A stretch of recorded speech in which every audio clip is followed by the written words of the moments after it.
Go Hunt Life show hosted by Todd Nevins. This is Todd Nevins, and I interview people that had seemingly normal lives and careers going, but they pulled the ripcord to epically reinvent themselves in order to pursue a life full of purpose and passion. This episode is sponsored by PrintDirtCheap.com. Jeff Chrisman, the founder of Print Dirt Cheap, and the crew there are rock stars when it comes to delivering top quality printing at a cheap price. If you've met me in the last 3 years and I handed you a business card, it was printed by Print Dirt Cheap. They're my online digital printing company for everything. They do banners, company letterhead, a ton of direct mail pieces, funky decals, even menus for restaurants, over 30 categories of printing products, and yes, business cards. And they do it fast and they do it cheap.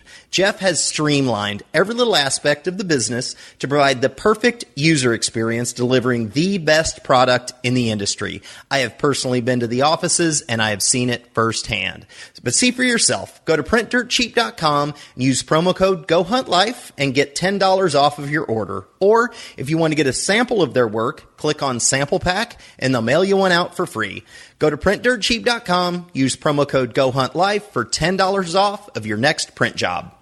Where I took that picture, it was at a local restaurant. I just took myself out for a nice lunch, and I had a half dozen oysters and a glass of Prosecco, and, toasted myself and my bravery, and just held the mild panic at bay. Actually, I don't think I could feel the panic yet because I was still, I think, in just the euphoria of, oh my God, I did it. I did it. Like, there's no going back now. I have left the old uniform behind.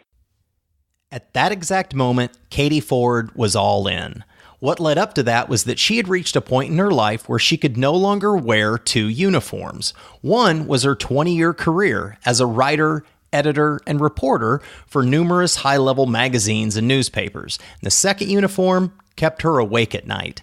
Everything changed for Katie in 2010 when she stepped into a woman's prison in Lockhart, Texas, and she started listening to the stories of these women.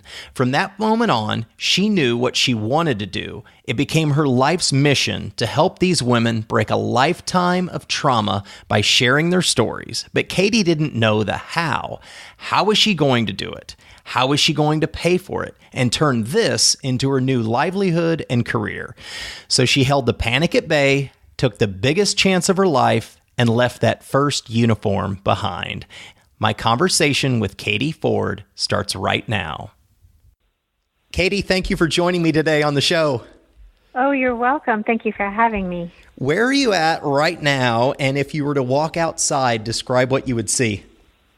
I'm at home in my home in Austin, and if I were to walk outside, I would see 2 tree branches that are down in my front yard that still need to be cleaned up from Harvey. Gotcha. How old are you? Are you married, and do you have kids? I'm 46 years old, and I am not married, and I don't have any kids. And what is your profession and primary ways that you make money? Well, I have 2 part-time jobs, or I should say I have 2 part-time salaries because there's really no such thing as a part-time job. But I have 2 part-time jobs. One is I'm the director of the Healing Trauma Program at a women's correctional facility in Lockhart, Texas. And then I am also part-time executive director of Truth Be Told, which is an Austin service organization that has been providing personal growth programs for incarcerated women for going on 17 years now. Wow. Okay. But you didn't always do this. I discovered your story actually with, I think, your LinkedIn article that you put up recently, and it kind of highlighted what's transpired in the last year. So in 2016, you walked from your 20-year consistent career to now focus on breaking the cycle of trauma, abuse, and incarceration through programs and community for women. Walk me back or take me back to 2015 and 2016. What were you doing for a living then? Okay, so back in 2015, I was the editorial director for a couple of publications that focused on public education. And I was also hosting writing retreats and workshops in the Austin area. And so those were my two main sources of income. And I did the editorial magazine work under the auspices of my LLC, Katie Ford Editorial. And so that's how I spent my days. I was working out of my home. I had a home office, so that was good. But yeah, I spent the majority of my time at my desk, behind a computer, assigning stories, editing stories, working with writers, calling school districts, gathering photography, editorial calendar planning, all that sort of thing, managing deadlines. You've had a career of being a writer, a reporter, an editor, both for companies as well as yourself, even back with the Austin Business Journal. I mean, a number of different positions. When did you transform from being, I guess, an employee of a company into your own company and being self-employed at that point?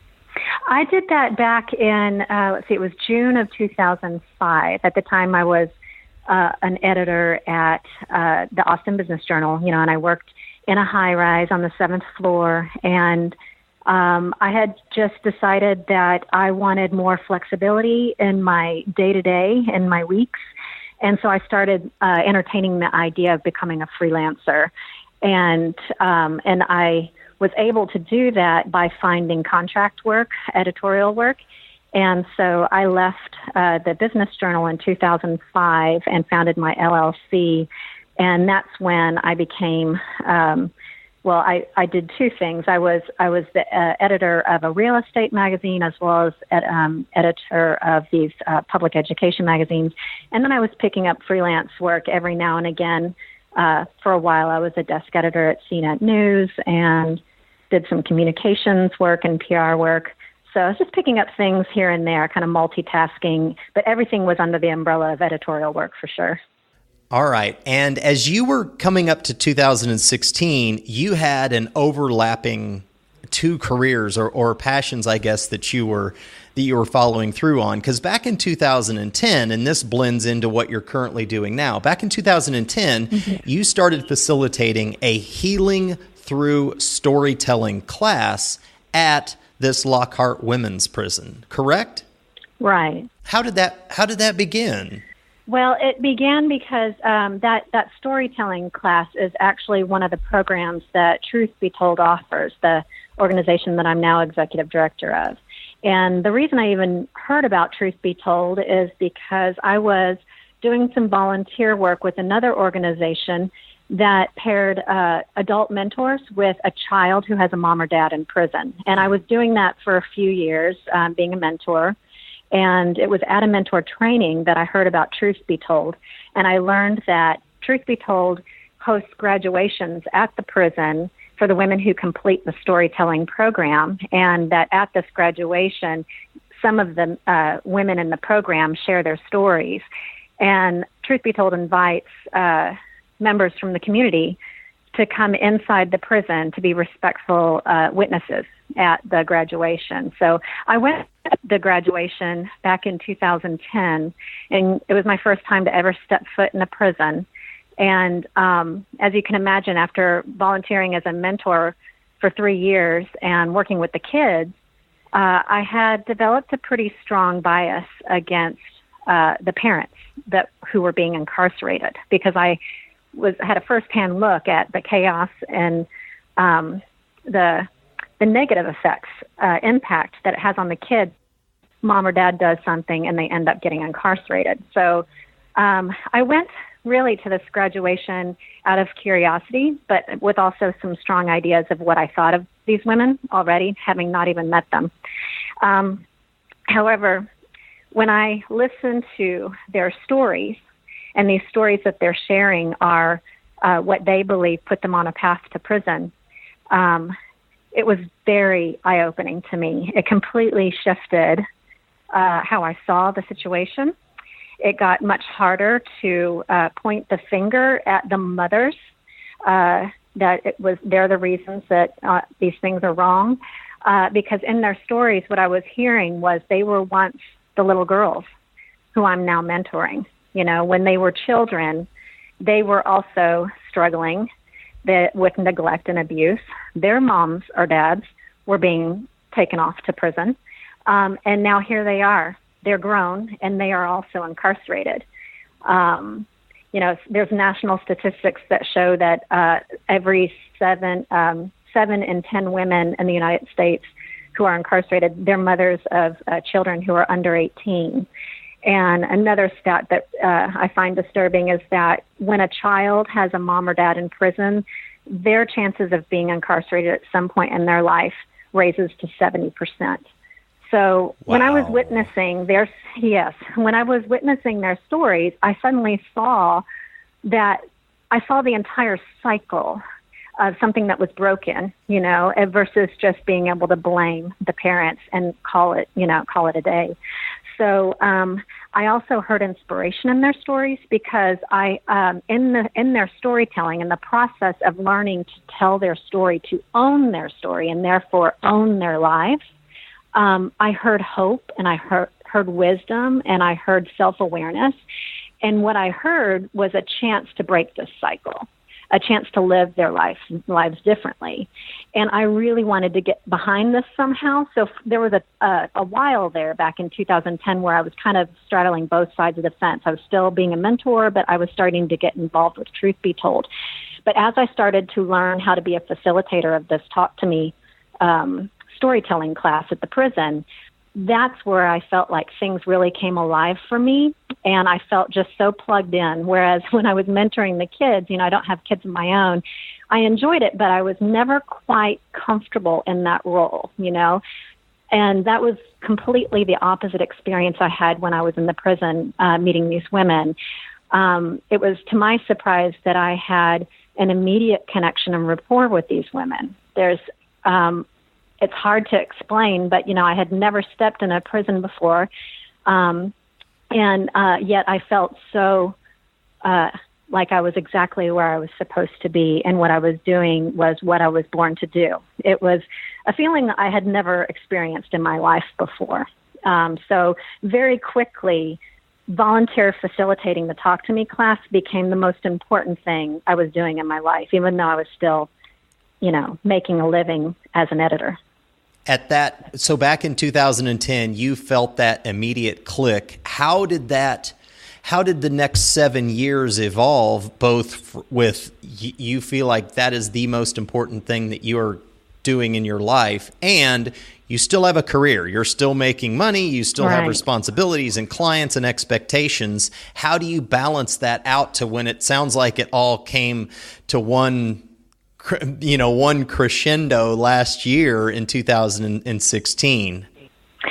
Well, I think what it was is that the deeper I got into the work, working with women in prison, and the more stories that I heard, I was thinking the other day, in the 7 years I've been volunteer facilitating this class, I think I have had over 300 women pass through my classroom. So that's a lot of stories to hear.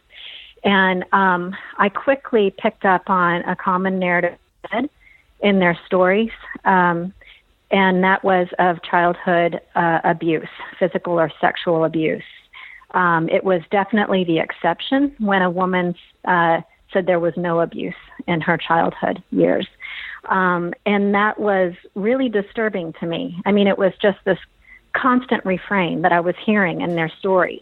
And I wondered, is this just something that's happening in my classroom, or is this, how widespread is this? So, the journalist in me, I started doing some reading and research, and the limited studies that are out there on incarcerated women, because I believe incarcerated women are largely invisible. But this limited studies that I did pick up on, I found very quickly that it's childhood abuse is very prevalent among incarcerated women in the United States.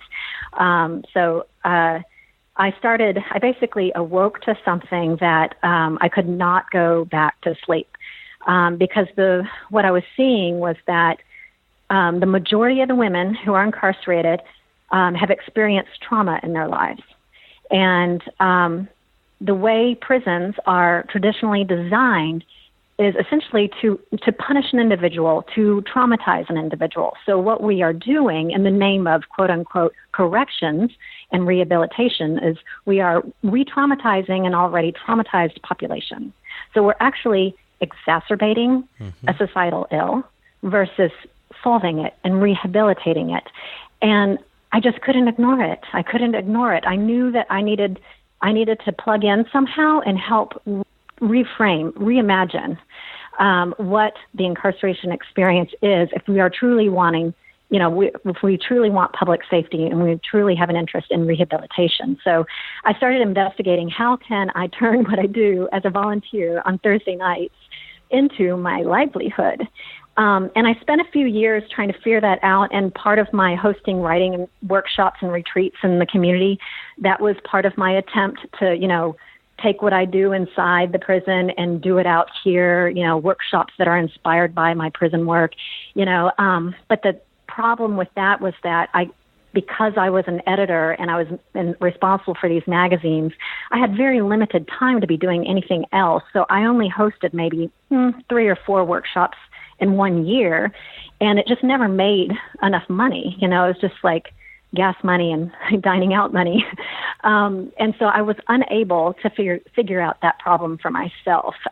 So I got to a point where I felt like the only way I'm going to be able to figure out how to design my new uniform moving forward, because my role as an editorial director definitely started to feel like an old uniform that didn't fit me anymore, was that I was going to have to completely jump ship. I was going to have to, as you call it, pull the ripcord and devote 110% of my energies and time on figuring out where is my new place. I know what I want to do. I know how I want to focus my time. I want to help restore integrity and healing to women who are incarcerated, but I don't know what the how is. I have to figure out the how. And so I decided that in order to do that, I was going to have to completely leave my old career behind and take a chance. What were the steps that led up to that, and how much of the how did you have figured out when you quit your career? I had zero amount of how figured out. That was the scariest part. And the only planning I really did was I took a look at the very small retirement nest egg that I had, and I decided what amount of money am I comfortable investing in myself in order to make this transition. I knew I got down to the penny what I needed to survive on every month to pay bills and to feed myself. And I came up with that number. And I said, okay, so how many months are you willing to withdraw from your retirement to support yourself? And I came up with 3 months. I decided it would be 3 months. Oh my gosh, that is a short period of time. Well, it was a small nest egg, so And you're pulling from, you're not retired, so you're pulling from your retirement, no. And there are all kinds of fees and stuff. It's not what you want to do in your 40s. Oh, it's not. And trust me, those closest to me thought I was nuts. And I had to, in fact, the day I decided to go ahead and not renew my contract with the magazines, I did not tell a soul. I knew about 2 weeks before that meeting, I knew that what I was going to do, but I didn't breathe a word of it, even to my most closest trusted friends, because I knew all it would take was one look of shock, and it would scare me off the edge, and I wouldn't jump. I just wouldn't do it, because I myself was terrified. What if I lose my home? Money is, and being financially secure is a big issue with me. So this was me facing my biggest fear. But again, like I said, I couldn't go back to sleep when I now was awake to so much brokenness and the way things are. And so I decided to go into that meeting and not renew my contract. And I had a little bit of lead time because that meeting was in August, and my proposal was, instead of renewing my contract for another year, for the year for 6 months and close with the magazine in December so they could start with a new editor in January.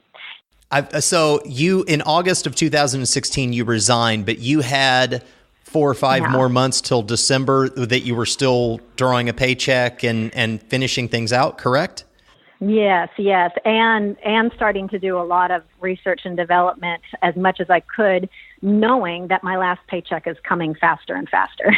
All right. So this article that you put up on your LinkedIn profile just recently, you have a picture of yourself that you took.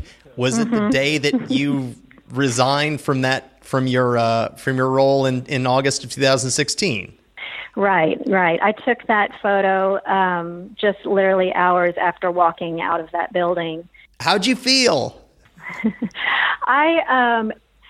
Looking back on it, I think I was actually pretty numb. But in that moment, I felt a huge sense of freedom and relief and an opportunity that now I had this space to really figure things out, and that my life was going to turn in a very wonderful direction. I even took myself, where I took that picture, it was at a local restaurant. I just took myself out for a nice lunch, and I had a half dozen oysters and a glass of Prosecco, and, toasted myself and my bravery, and just held the mild panic at bay. Actually, I don't think I could feel the panic yet, because I was still, I think, in just the euphoria of, oh my God, I did it. Like, there's no going back now. I have left the old uniform behind. And just the idea that I was not going to do that work anymore, which it didn't start to feel like a drudgery. It was already a drudgery. I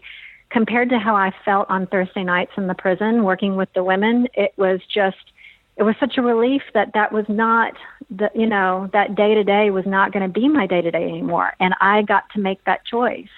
All right. So from that moment in that restaurant to December, what steps did you take after you're like, this is real, and it is all on me, and it's time to really, really get to work? What steps did you take before your final paycheck?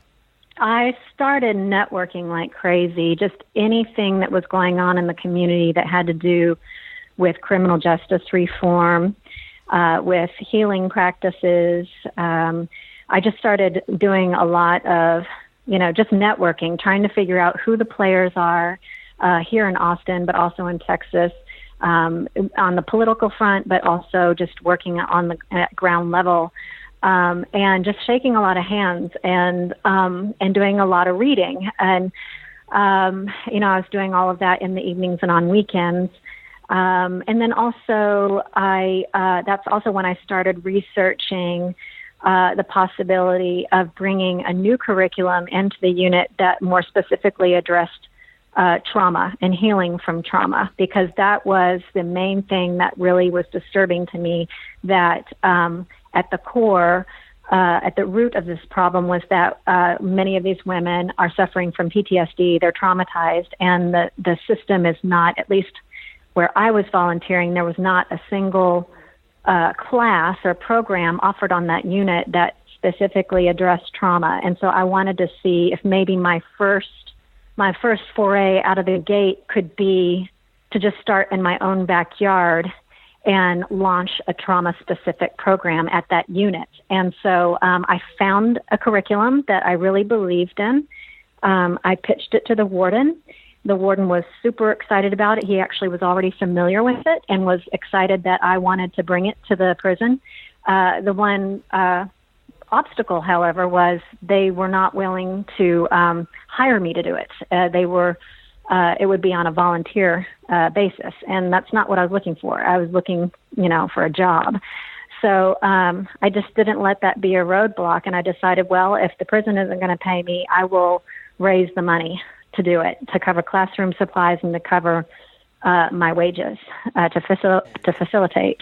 Support for this podcast and the following message comes from Click Placement, a digital agency designing Google AdWords and pay-per-click marketing strategies for startups, small businesses, and even people building a side hustle. Hit up clickplacement.com to start a conversation. If you would like to personally support the Go Hunt Life podcast, go to patreon.com/Go Go Hunt Life to make a donation. You're getting into what my next questions were. So far we've gone through your 20-year career and certainly the last 7 where you were chasing 2 rabbits, and then it all came together and you resigned from your previous career. My questions are heading in the direction of, number 1, how do you pay for it? But first, if you had mentioned that these women that are in prison have been physically and sexually abused, a majority of them when they were younger, and your intention is to break the cycle, but their kids that are, out in the public, it's up to really the kids to break the cycle. Like, how do you blend these women that are behind bars and their stories into the kids not following in that same path? How do you tie that together? Well, I would say that the way I see it is that it's up to everyone in the family, because this is a generational issue, to break the cycle. I see that, 7 in 10 women in the United States are mothers of kids who are under age 18. And so, these women will return to their communities. They will return to their families. What kind of mother do we want them to be when they return to their children?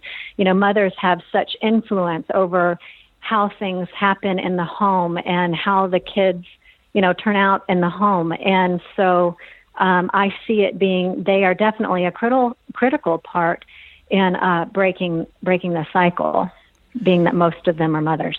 What was your plan to make money? I thought you were going to go in a direction of starting a nonprofit and looking for donors. Like, where did you feel like your personal income was going to come from?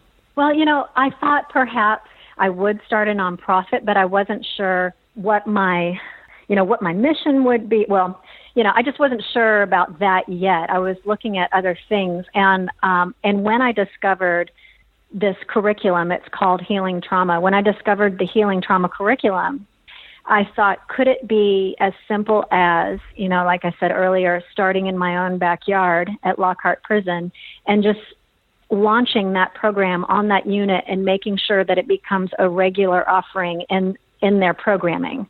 That would make a big difference. And I could be a part of making that happen.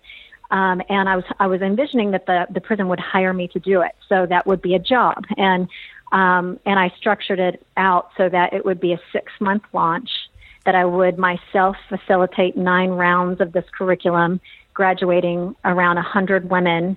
And I had it set up that way, or I pitched it to the warden that way, because I felt like that would be a good way to kind of get the word out, the buzz out on the unit about the class, and get the women excited about the class. And then I would be training volunteer facilitators underneath me, so that the program would not rely on just me facilitating it, that I would have a team of facilitators that would continue to go out there and lead those classes. So I pitched that to the warden. He was super excited about it and gave me permission to do it.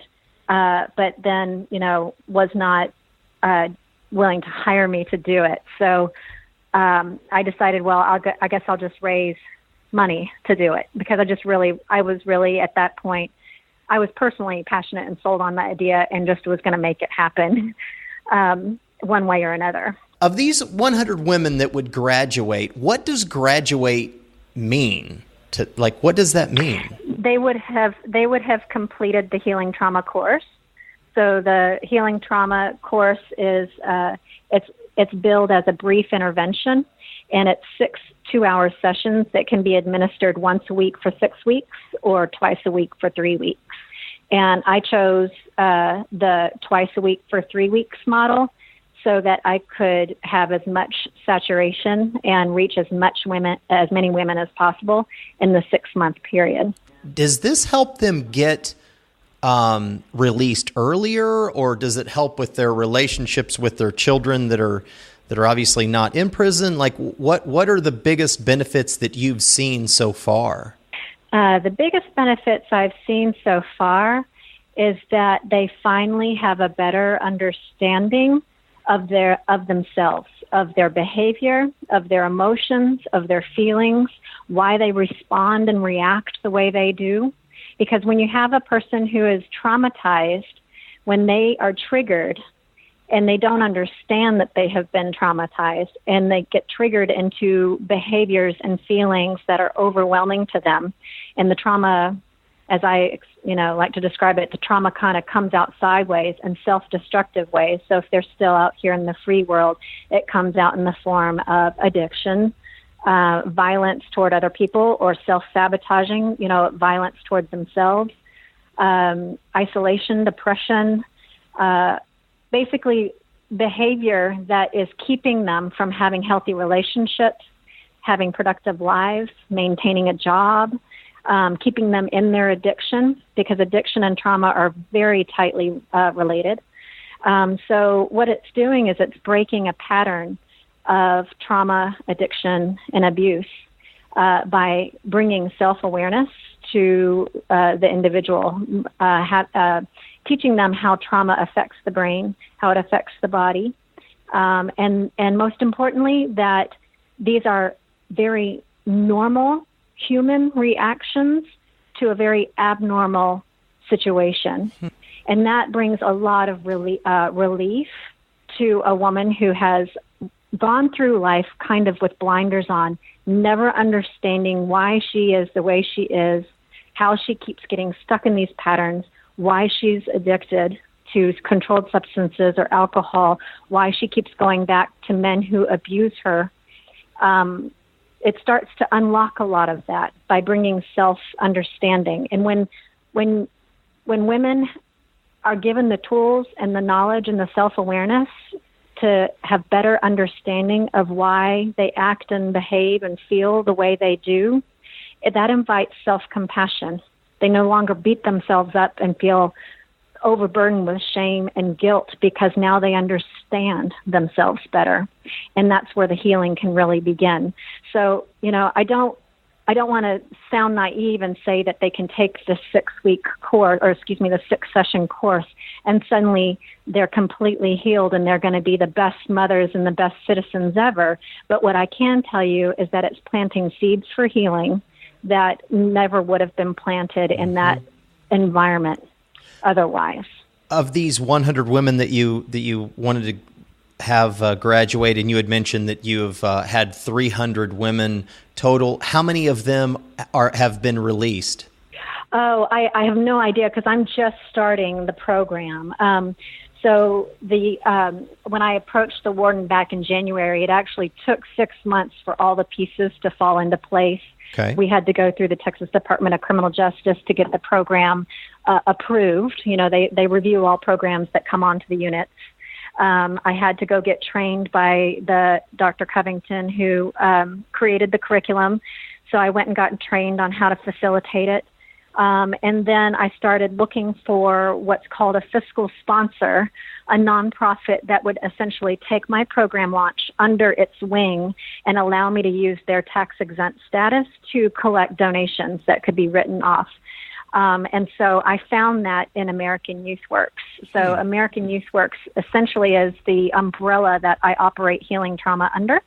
Okay. And so when you donate to Healing Trauma to support this program, you're essentially donating to American Youth Works. And then every month I send a report to American Youth Works logging all the hours I have spent and any receipts from classroom supplies, and then they pay me out of the Healing Trauma account. So it's a really lovely arrangement, and I'm very grateful for American Youth Works for stepping up and being that official structure for me, because it was essentially allowed me to avoid all of the red tape of forming my own nonprofit, because I wanted to get going and I wanted to get to work fast. Yeah. I needed to get to work fast, and this definitely allowed me to do that.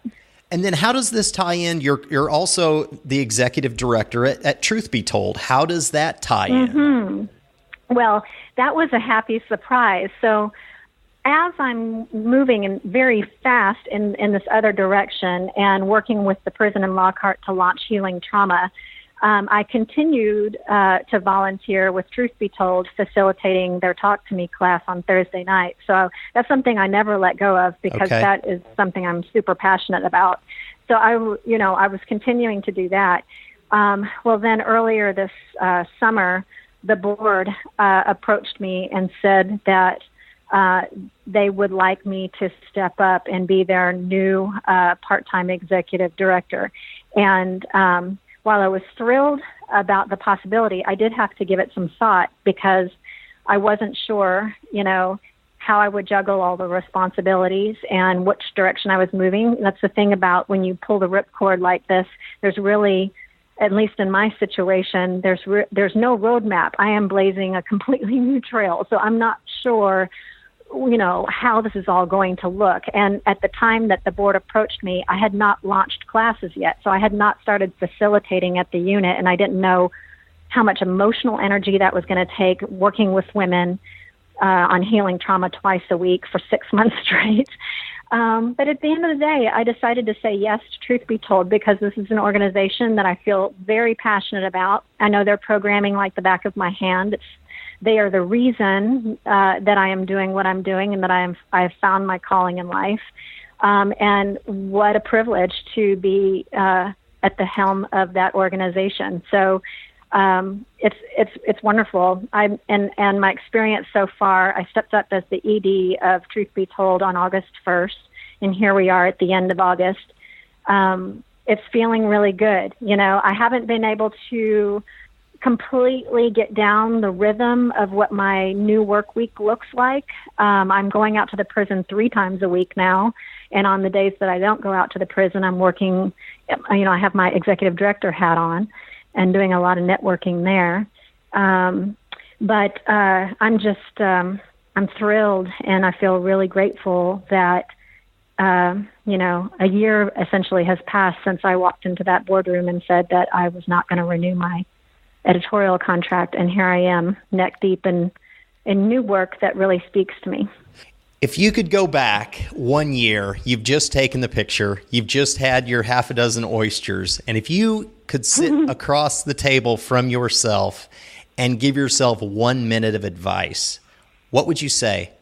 I would say don't sweat it. You're going to land on your feet, and it won't feel like it the majority of the time, but you will.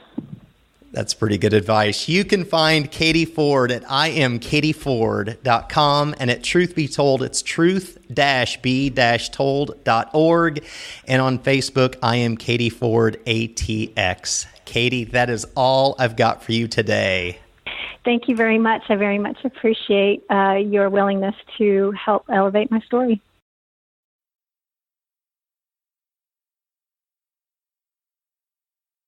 Don't forget to hit up the rock stars at printdirtcheap.com. Use promo code GoHuntLife for $10 off of your next print job. For fast, cheap, and high-quality online printing, it's printdirtcheap.com.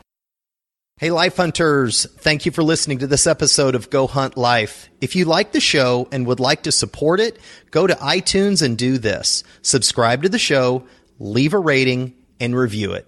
It helps. And thank you.